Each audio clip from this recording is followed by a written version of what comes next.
যাবে এখান থেকে। আমি এই 20,000 ক্যান্ডিডেটের জন্য আমি এখানে বসেছি। আমি লিবিয়ার খাতুন, আমি যতক্ষণ বাঁচবো ততক্ষণ আমি সত্যের পথে চলবো। কেন আমাকে অকৃতকার্য দেখানো হলো? আমি তো লিখিত পাস 40 নাম্বার পেয়ে আপনারা হাজার হাজার ক্যান্ডিডেটকে নিয়োগ দিয়েছেন। আমি কেন 64-র উপরে পেয়ে আমি কেন নিয়োগ পাই নাই? আমাকে কেন সনদ দেওয়া হয় নাই? আমার এই কোশ্চেনের উত্তর কে দিবে? সারা বাংলাদেশের মানুষ কে দিবে? মন্ত্রণালয়ের মানুষ কে দিবে? আজকে আমি কেন শত শত ঘরের বউ কেন আমি ভাইরাল হইতেছি মিডিয়ার কাছে? কেন আমি আজকে শিক্ষক হিসেবে নিয়োগ পাইলে আমাকে স্টুডেন্টরা বলবে এই দেখেন এই সেই ম্যাডাম রাস্তার মধ্যে যে কান্নাকাটি করেছে সনদ পাইছে। আমাকে কেন আজকে রাস্তায় আসতে হইলো? এর জবাব মৃত্যুর জন্য ড্রাইভার কে নেবে? আমার সন্তানদের এসে বললে তাদের ড্রাইভার কে নেবে? আজকে আপনারা একটা সরকারি চাকরিতে বয়স দিয়েছেন। 32 বছর হলে তারা সরকারি চাকরিতে আবেদন করতে পারে না।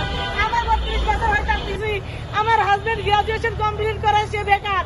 কেন কেন বাংলাদেশে জন্মগ্রহণ করে আমরা অন্যায় করেছি? আজকে আমরা শিক্ষিত হয়ে অন্যায় করেছি।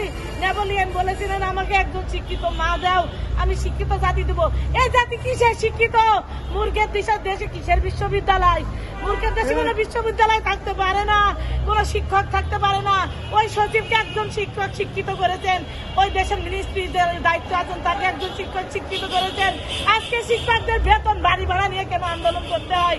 আর চাকরিতে নিয়োগের জন্য বয়স নির্ধারণ করা হয়। আজকে শিক্ষকদের সম্মান কেন প্রেস ক্লাবের ধুলার মধ্যে পড়ে থাকে? এর সারা বাংলাদেশের মানুষের কাছে আমি জবাব চাই। উনি কথা বলতে বলতে অসুস্থ হয়ে গেছেন, উনি আর কথা বলতে পারছেন না। আমি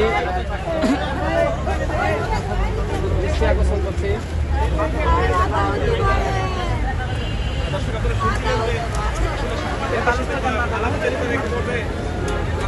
হ্যালো, আমি অন্তর্বর্তীকালীন সরকারের দৃষ্টি আকর্ষণ করছি। Please try to understand. It is from history we learn that we do not learn from history.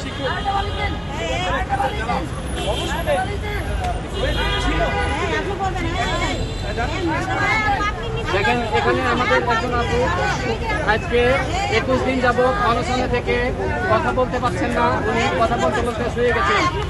এইরকম দিল্লি রিটেন ভাইবা দিয়ে এক একটা ম্যাজিস্ট্রেট আজ আমাদের রাস্তায় গড়াগড়ি করতেছে। অথচ বলছে সারা দেশে এত সুন্দর সংস্কার চলছে যে দেশ একবারই সৌদি আরবের খাঁটি সোনা দিয়ে ধুয়ে দেবে। অথচ এক একটা ম্যাজিস্ট্রেট এখানে 21 দিন যাবত রাত্রি যাপন করছে অনাহার অনিদ্রা।